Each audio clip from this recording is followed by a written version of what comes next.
രണ്ടാം ഊഴം സിനിമയാകുന്നു. ഒടുവിൽ അത് സംഭവിക്കുന്നു.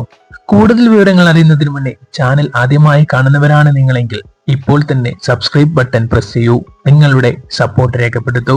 കൂടാതെ മുഴുവനും കണ്ട് നിങ്ങളുടെ അഭിപ്രായം കമന്റ് ബോക്സ് രേഖപ്പെടുത്താനും മറക്കരുത്. മലയാള സിനിമാ പ്രേക്ഷകർക്ക് വർഷങ്ങളായുള്ള കാത്തിരിപ്പാണ് രണ്ടാം ഊഴം എന്ന സിനിമയ്ക്കായി. വർഷങ്ങൾക്ക് മുന്നേ ചിത്രം ഒഫീഷ്യലായി പ്രഖ്യാപിച്ചിരുന്നു. അന്ന് ചിത്രത്തിൽ നായകനായി മോഹൻലാലും സംവിധായകനായി ശ്രീകുമാർ മേനോനുമായിരുന്നു.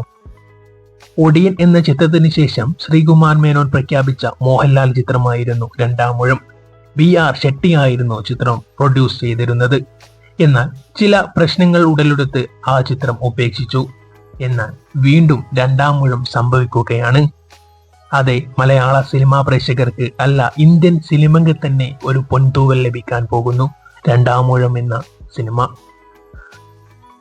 മരണാനന്തര ബഹുമതിയായ പത്മവിഭൂഷൺ MTക്ക് ലഭിച്ചപ്പോൾ റിപ്പോർട്ടർ ചാനൽ അദ്ദേഹത്തിന്റെ മകളുമായി നടത്തിയ ഒരു ഇന്റർവ്യൂവിലാണ് മകൾ രണ്ടാം ഊഴത്തെ പറ്റി വെളിപ്പെടുത്തിയത്. നമുക്ക് ആ ഇന്റർവ്യൂ കണ്ടു നോക്കാം. രണ്ടാം ഊഴം എന്ന് പറയുന്ന തിരക്കഥ മുമ്പിലുണ്ട്, അത് സിനിമയാവുന്നു എന്ന് പറയുകയും ചെയ്തു. എപ്പോഴായിരിക്കും അത് മലയാളികൾക്ക് പ്രതീക്ഷിക്കാൻ സാധിക്കുക? അതൊരു വലിയ പ്രോജക്റ്റ് അല്ലേ. അപ്പോൾ നമുക്ക് പ്രോജക്റ്റ് എത്രയും പെട്ടെന്ന് അനൗൺസ് ചെയ്യും.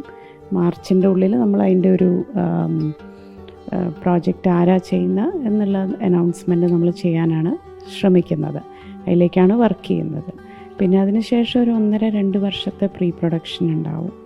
അതിനുശേഷം ഷൂട്ടിലേക്കൊക്കെ പോകുള്ളൂ. അതൊരു വലിയ പ്രോജക്റ്റാണ്. അപ്പോൾ അതിൻ്റെതായിട്ടുള്ള സമയമെടുത്ത് ഭംഗിയായിട്ട് ചെയ്യണം എന്നാണ്. മലയാളത്തിൽ നിന്നുള്ള സംവിധായകൻ തന്നെയായിരിക്കും ഇപ്പോൾ ചർച്ചകൾ ഏതായാലും തുടങ്ങി കാണുമല്ലോ? ഞാനിപ്പോൾ ഒന്നും പറയുന്നില്ല. നിങ്ങളെല്ലാവരും മീഡിയ ഒക്കെ വിളിച്ചിട്ട് തന്നെയായിരിക്കും അതിൻ്റെ ഒരു അനൗൺസ്മെൻറ്റ്. അപ്പോൾ എല്ലാവരും അതുവരെ കാത്തിരിക്കുക. ഇതായിരുന്നു ആ വെളിപ്പെടുത്തൽ. ഇനി നമുക്ക് ഉറപ്പിക്കാം, രണ്ടാം ഊഴം ബിഗ് സ്ക്രീനിൽ നമ്മുടെ മുന്നിലെത്തും. ഇനി അടുത്ത ചർച്ച നടക്കുന്നത് ഇതിൽ നായകനായി ആരെത്തുമെന്നാണ്. മോഹൻലാലാണോ, അതല്ലെങ്കിൽ മമ്മൂട്ടിയാണോ, അതല്ലെങ്കിൽ മറ്റൊരു നായകനാണോ? നമുക്ക് കാത്തിരിക്കേണ്ടി വരും. മാർച്ചിൽ ചിത്രത്തിന്റെ ഒഫീഷ്യലായുള്ള അനൗൺസ്മെന്റ് ഉണ്ടാകും. അതിൽ ആരാണ് ചിത്രം സംവിധാനം ചെയ്യുന്നതെന്നടക്കം നമുക്കറിയാൻ കഴിയും.